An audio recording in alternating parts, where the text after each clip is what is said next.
Hey, what's up YouTube? Chris Sider here, founder of Ex-Boyfriend Recovery, and today we're making this video to teach you if it's too late to get your ex back. But before we get started talking about the content of this video, I want to give you a special opportunity to figure out what kind of chance you have of getting your ex back. There's nothing worse than trying to get an ex back when you're really not in a favorable situation. But luckily I have great news for you. On our website, www.exboyfriendrecovery.com, I've put together a special quiz designed to basically tell you what kind of chance you have of getting your ex back.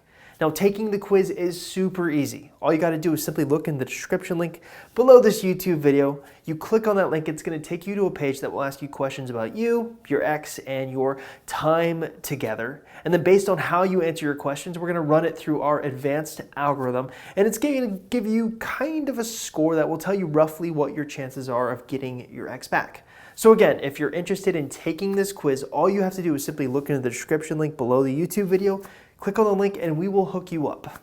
Today we're going to be exploring when it's too late to get your ex back.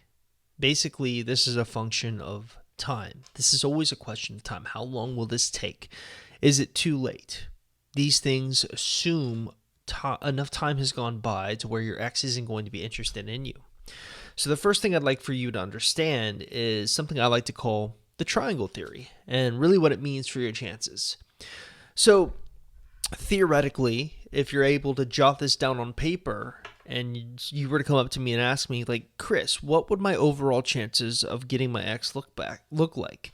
Well, assuming you do everything right, it would look a little like this, almost kind of like a real funky looking triangle, right? So right after you break up, your chances are going to be low, but assuming you do the right things, your chances will rise, right?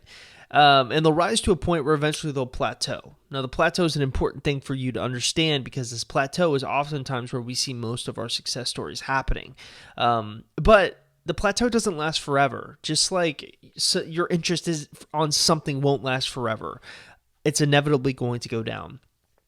This happens all the time. The first thing that comes to mind is actually TV shows. You can get rabid about a TV show, but then 20 years later, are you still as rabid as you were in that moment? No. So the triangle theory is really a function of time and also timing, believe it or not. Now, the issue I see most people running into when they try to get their exes back is they're trying to get their exes back in the wrong times. Right? They either try to bull rush the process and start right at the beginning and try to win their ex back, or they wait way too long before they come to the conclusion that they'd like their ex back. These are mistakes. What we're trying to do is getting our ex back at that plateau.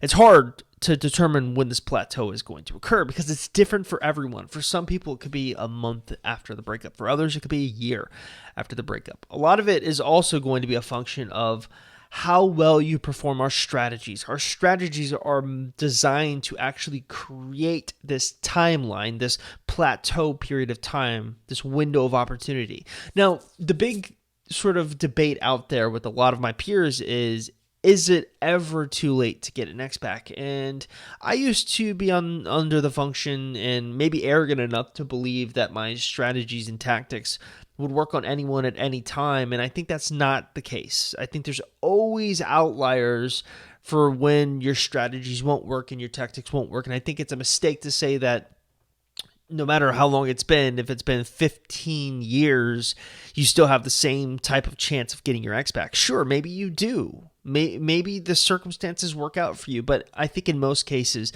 time is a great indicator of how well your chances are going to be.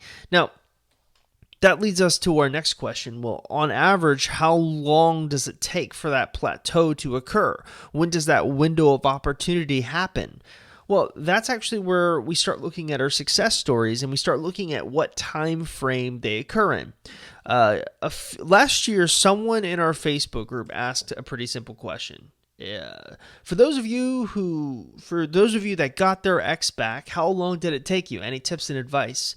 And this was last year, so we've gotten about 1,000 members since then. I believe we have 2,000 members as of this video, but 10 people who had gotten their exes back responded, and here were the time frames that they you said.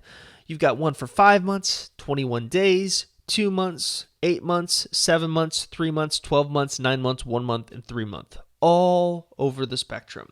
From basically the shortest time frame it worked for one person in this sample size was 21 days, and the longest was 1 year. But when you average it all together, it came up to be about 5 months. That means from start to finish, this process for those people took around 5 months to occur. Now, this is kind of a good thing to look at because it's going to indicate when the plateaus will typically occur. In my experience from dealing with lots of different success stories over the years, over the 6.5, 7 years I've been doing this, I find that most of the plateaus occur between month 3 and month 7. Now, there's one thing I'd like to add on to this. It is possible for you to fail to get to that plateau. Do you remember this little graphic I put here, how I said, okay, the plateau is simply a function of how well you perform our strategies. Well, what happens if you don't perform our strategies very well? Well, in that case, your chances won't rise and there will not be a plateau. That's why I'm so much a believer in you following the process from start to finish, because really, what we're trying to do is get you to that plateau so that you have the greatest chance of getting your X back. If you don't perform those strategies, if you perform them out of order, if you just don't buy into them, if you read and understand them, but you actually don't implement them, your chances aren't going to rise. It will look kind of more like a flat, sort of dead type of a line, right? We want that plateau. And that's pretty much all I can say about how long it will take to get to your X back, or if it's too late. In my opinion, it's too late if you're, past your plateau. And again, the plateau is a function of how well you perform our strategies.